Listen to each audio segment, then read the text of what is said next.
В правах не говорит, с ними разговаривать не было возможности, абсолютно. То есть нас держали 5 часов, я только заикнулся, что мне нужно позвонить адвокату. И мне сказали, мы сейчас объясним твои права, 3 удара разошлись. Ну, примерно так со всеми беседами велась. Кто-то не понравился, по ногой пошевелил, по-разному. Истории жутких с других РУВД, ну, там по-разному зверства были. Людям присваивали номера, красили голову краской, ножом стригали волосы и так далее. Или пытали электрошокерами. И все, что там происходило, это была сплошная пытка. Ну, то есть, как бы, стяжки за спиной, люди не могли просто подвинуться. Но когда мы их сняли, никто не мог просто адекватно себя чувствовать. Что еще? Здесь мы пробыли...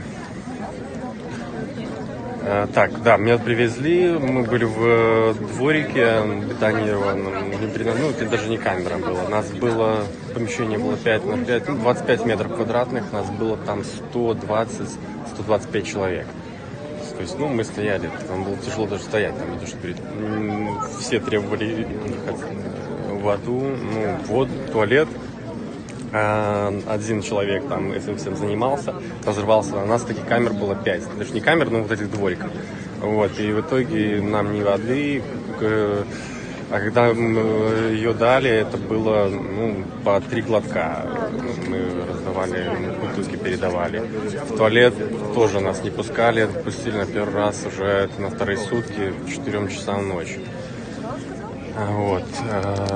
Ночевали мы опять на этом бетонном полу. 55 человек примерно отпустили без, ну, в ту же ночь. У кого были там административные, условно, по ГАИ, либо по линии военкомата. Вот. Те, кто был из каких-то военных частей, ну, не действующие, но вот задерживали как протестантов, к ним было особое отношение, ну, их там забивали. Вот. У кого-то находили какие-то подручные средства, их помечали, и где бы они ни находились, их сразу давайте сюда этих, и их избивали. Вот. Людей, ну, сегодня, ребята, которые были в камере, ну, у них просто ноги были как барабаны, то есть настолько огромные гематомы. Причем, что, ну, большинство попали просто под хапон. Даже если бы они где-то и засветились, ну, просто там, где не было абсолютно никаких скоплений. Нас тоже задерживали, то есть вот 3 человека нас было, одного отпустили сразу, вот, ну и как бы нам уже приписывали массовые мероприятия, которые мы не согласовали с Минюстом или каким-то образом. Российский блогер, да, Зелюзи. Ну, вот он мне рассказывал, что где я не был, 20 точек горячие, причем в Ливане, там, в Турции. Более жесткого, большего беспредела он нигде не видел. Я надеюсь, ну, жаль, что у него никаких медиаматериалов нет вообще, то есть, ну, не успел вообще ничего сделать. Но впечатление, я думаю, скоро свои пишет подробно.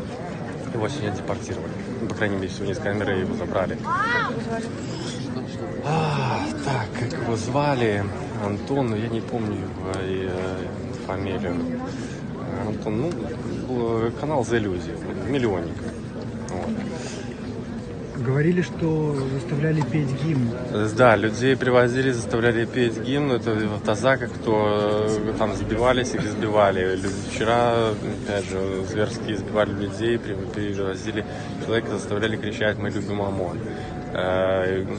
Вот. Рассказывали из других РУВД, там избивала девушка из ОМОНа. И у них это было просто как игра. Она бьет, говорит, давай я покажу, как надо. И вот так вот сбивали людей. Пытки электрошокерами, угрозы девушек тоже, ну, когда привозили, уже слышали крики зверские, угрожали, и, ну, всякие мерзости говорили. Ну, просто подавление морально-эмоциональное. Вот. Про то, что вы говорили, там красили волосы. Да, людям красили волосы и в лицо баллончиками газа распыляли людей. И те, кого ловили в УАЗиках, еще травили газом прямо в машине. Скажите, это все было при задержании в РУВД, а внутри здесь как?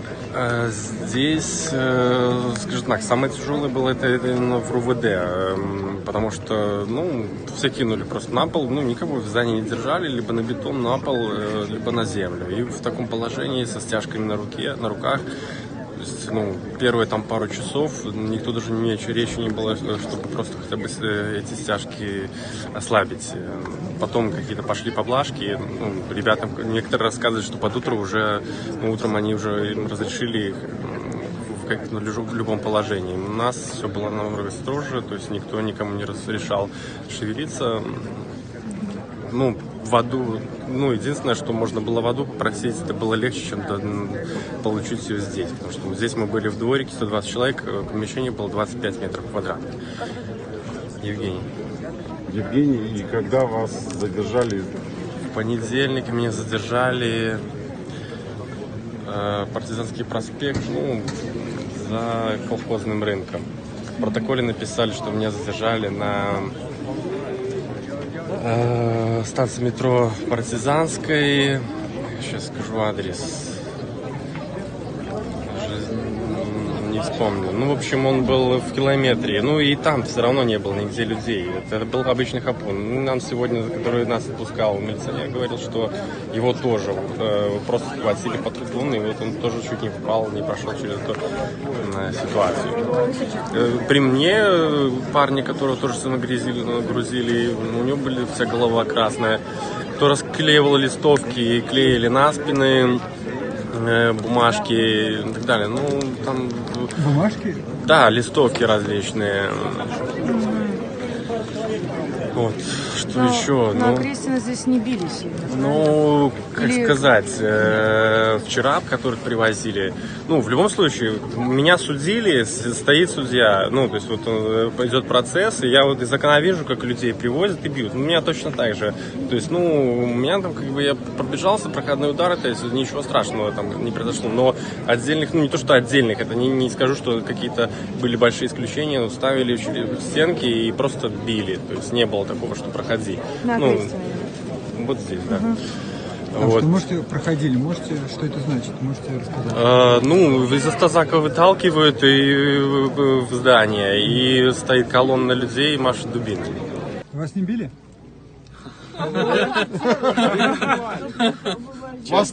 Вас пугали? Нет.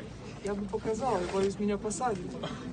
А уже выпустили. Посадят уже, они сами все. Вас уже выпустили. Не подходите близко, не подходите близко. Ах, бля, ужас. Ужас. Этой ночью заставили подписать протоколы, написанные, собственно, сотрудниками РУВД. Никому не дали эти протоколы прочесть, подписать заставляли. Тех, кто не хотел, отказывался подписать, били и вынуждали в итоге. Вы запомнили судью, прокурора? Подписать. Нет, собственно, судебное разбирательство было прямо здесь. Это был конвейер, все было достаточно быстро. Я даже не уверен, что это был судья. В автозаке меня двое били. Трое стояло и двое било. Все в крови было. Стены, пол, руки у них тоже были в крови. Эти дубинки резиновые были в крови. Все было в крови. Что они при этом говорили? Что вот вам ваши перемены. Хотели перемен, добились перемен. Все равно дети, женщины. Мы когда во второй раз пошли на митинг с подругой во вторник, со вторника на среду, женщину с ребенком просто за волосы тянули в автозак. То есть ничего никто не спрашивал. Но при этом с понедельника на вторник, когда я шла с работы, получилось так, что щиты, которые были там, они, получается, меня с подругой окружили, и когда побежал ОМОН стучал просто по щитам. У нас было 5 человек, просто окружили нас щитами. У нас девушек было, штук 6-7 в этом кругу. Это было страшно, честно скажу. Я никогда еще так не боялась ходить по городу, в котором родилась. 18 лет я тут живу и первый раз такое вижу.